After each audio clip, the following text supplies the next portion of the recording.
नमस्कार. जय श्रीराम. आपण कालच्या भागात ताटिका राक्षसीचा अंत आणि मरीच व सुबाहू राक्षसाने रामाच्या बाणाने पाताळ लोकात जाऊन पडतात याची कथा ऐकली. आता याच्या पुढची कथा ऐकूया. यज्ञ यशस्वी झाल्यानंतर महर्षी विश्वामित्र यांनी राम लक्ष्मणांना यांचे मनापासून कौतुक करतात. तेवढ्यात एक ऋषिकुमार तिथं येतात आणि त्यांनी नम्रपणे सांगितले की राजा जनक यांनी मिथिला नगरीतून दूत पाठवले आहे. दूताने महर्षी विश्वामित्राकडे येतात आणि त्यांना नमस्कार करतात. राजा जनक आपली कन्या सीता हिचं स्वयंवर आयोजित करीत आहेत. या मंगल कार्यासाठी आपण जरूर उपस्थित राहावे. हे ऐकून विश्वामित्र ऋषींना खूप आनंद झाला. त्यांनी आमंत्रण स्वीकारले आणि रामलक्ष्मणांना म्हणाले, आपण मिथिला नगरीला जाऊया. राम नम्रपणे विचारतात, गुरुदेवा, स्वयंवर म्हणजे काय? विश्वामित्र म्हणाले, स्वयंवरात राजकुमारी आपल्या पसंतीचं वर निवडते, पण या स्वयंवरासाठी एक विशेष अट ठेवली आहे. राम उत्सुकतेने विचारतात, कसली अट? तेव्हा विश्वामित्र शांतपणे सांगू लागले, सीता ही साधी कन्या नाही, तिचे जन्मही अद्भुत आहे. एकदा मिथिला नगरीत खूप मोठा दुष्काळ पडला होता. पाऊसच पडत नव्हता. त्यामुळे सर्व प्रजा दुःखी झाली होती. तेव्हा राजा जनकाने आपल्या गुरूंच्या सल्ल्याने यज्ञ करण्याचे ठरवले. यज्ञासाठी भूमी शुद्ध करण्यासाठी राजा स्वतः नांगर घेऊन शेत नांगरू लागले. नांगरताना अचानक जमिनीतून एक सोन्याची पेटी दिसली. राजा जनकाने ती पेटी उघडली तर त्याच्यामध्ये एक सुंदर तेजस्वी लहान कन्या होती. त्याच क्षणी आकाशवाणी झाली, राजन, ही कन्या दिव्य आहे, हिला आपल्या मुलीसारखे वाढव. राजा जनकाने या कन्येला प्रेमाने आपल्या महालात नेले आणि तिचं नाव सीता ठेवले. कारण ती भूमी नांगरताना प्रगट झाल्यामुळे तिचं नाव सीता ठेवण्यात आलं. विश्वामित्र पुढे म्हणाले, सीता लहानपणापासूनच विलक्षण होती. एकदा तिने सहजपणे भगवान महादेव यांचे विशाल धनुष्य उचलले. हे पाहून राजा जनक आश्चर्यचकित झाले आणि त्याने ठरवले, जो योद्धा त्या शिवधनुष्याला उचलून त्याच्यावर प्रत्युंचा चढवेल त्याच्याशीच सीतेचा विवाह होईल. हे ऐकून राम म्हणाले, गुरुदेवा, आम्हाला हे अद्भुत दृश्य पाहायला आवडेल. विश्वामित्र स्मितहास्य करत म्हणाले, मग चला आपण मिथिला नगरीकडे प्रस्थान करूया. असे म्हणून महर्षी विश्वामित्र, राम आणि लक्ष्मण मिथिला नगरीच्या दिशेने निघाले. विश्वामित्र ऋषींबरोबर मिथिला नगरीकडे जात असताना त्यांना एक नदी लागते. विश्वामित्र रामाला म्हणतात, राम, हे परमपावनी सर्व पापनाशिनी गंगा नदी आहे. या नदीचे पूजन करून नमस्कार करावे. हे राम, ही परमपावनी गंगा नदी तुमच्या पूर्वजांचीच देण आहे. राम म्हणतात, ते कसे? विश्वामित्र ऋषी म्हणतात, राम, आज मी तुमच्या उज्ज्वल कुळाची कथा सांगतो.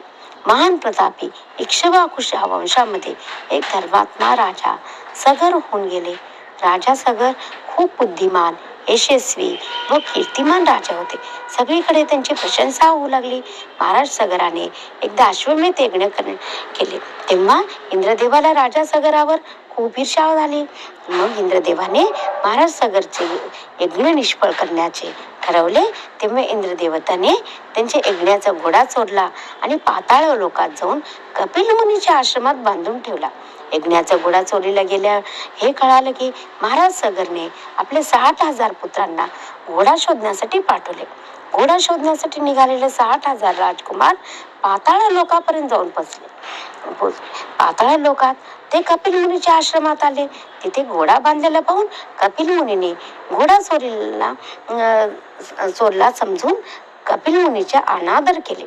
हे सर्व बघून कपिल मुनी त्याच्यावर क्रोधित झाले आणि त्या राजकुमारांना शाप दिले. त्या शापामुळे एका क्षणात ते 60,000 राजकुमार जळून भस्म झाले. कपिल मुनीच्या शापाने एकदाच सर्वजण भस्म झाल्यामुळे त्या 60,000 जीवात्मे अंतरिक्षात भटकू लागले. महाराज सगर अत्यंत दुःखी झाले. हे सर्व बघून नारद मुनीने महाराज सगराला सांगतात की तुम्ही परमपिता ब्रह्माचे तपश्चर्या करून परमपावनी गंगा नदीला स्वर्गलोकातून पाताळ लोकापर्यंत आणले तर गंगा नदीच्या स्पर्शाने ते सर्व जीवात्मे मुक्त होतील.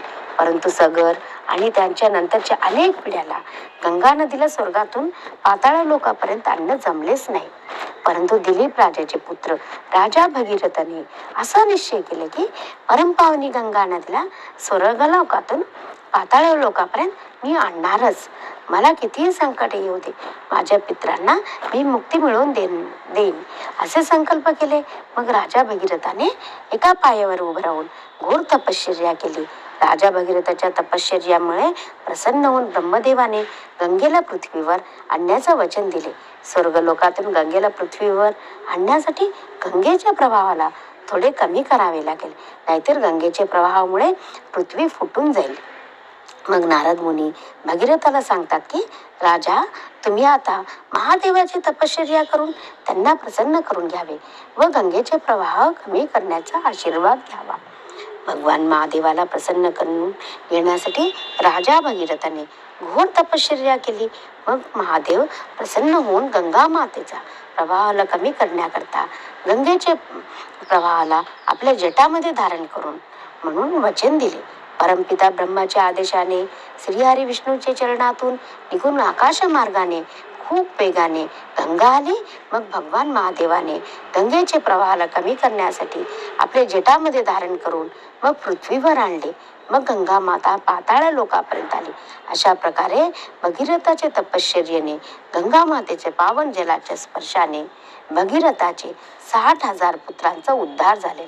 राम ही पवन पावनी पवित्र गंगा नदी युगायुगापर्यंत लोकांचे कल्याणच करेल. म्हणून आपण गंगे मातेला नमस्कार करून तिचे पूजन करावे. मग राम लक्ष्मण गंगेचे मातेचे पूजन करतात आणि विश्वामित्र ऋषींबरोबर पुढे जाऊ लागतात. मग चालता चालता त्यांना एक आश्रम लागते. ते आश्रम पाहून राम म्हणतो, गुरुदेवा, हे आश्रम पाहून खूप विचित्र वाटत आहे. हे आश्रम नाही पूर्ण बसलेला, नाही पूर्ण उजेडलेला आहे. येथील सर्व पाने सुकलेली आहे, परंतु हे तुळशीचं रोप अजूनही हिरवागार आहे. हे काय आहे? गुरुदेव म्हणतात, तुझं खरं आहे राम, हे खूप विचित्र स्थान आहे. हे गौतम ऋषींच्या शापाने हे सर्व नष्ट झालेले आहे, परंतु हे तुळशीचं रोप अजूनही जिवंत आहे, कारण हिच्यामध्ये एक स्त्रीचा आत्मा निवास करीत आहे. मग राम म्हणतात, हे कसे गुरुदेवा? विश्वामित्र ऋषी की रामाला सांगतात की राम, हे अभागिनी स्त्रीची कथा आहे. एक पुरुषाने तिच्यावर कपट केला आणि दुसऱ्याने तिला शाप दिला. हे कोणी नसून 2 महापुरुषांनी केलेलं आहे. एक देवाचा राजा इंद्र, दुसरा तिचे पती महान तपस्वी गौतम ऋषी. राम म्हणतात, परंतु हे कशासाठी? मग विश्वामित्र म्हणतात, गौतम ऋषींची पत्नी देवी अहिल्या परम सुंदर होती.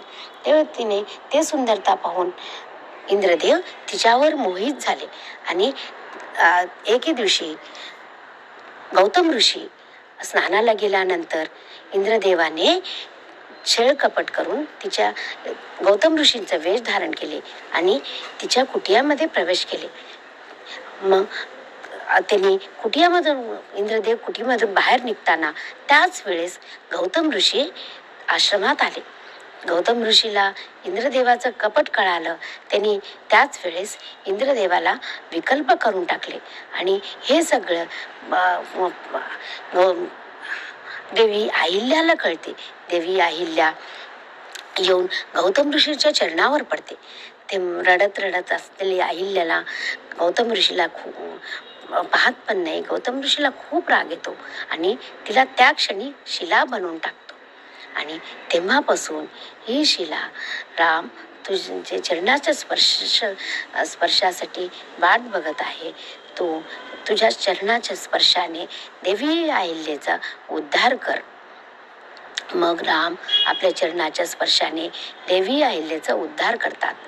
मग त्या शिलेमधून एक दिव्य तेजस्वी स्त्री निघते आणि ती अनंतात विलीन होते. असं आजची कथा आपण इथपर्यंतच ऐकूया. त्याच्या पुढची कथा नंतरच्या भागात घेऊया. जय श्रीराम.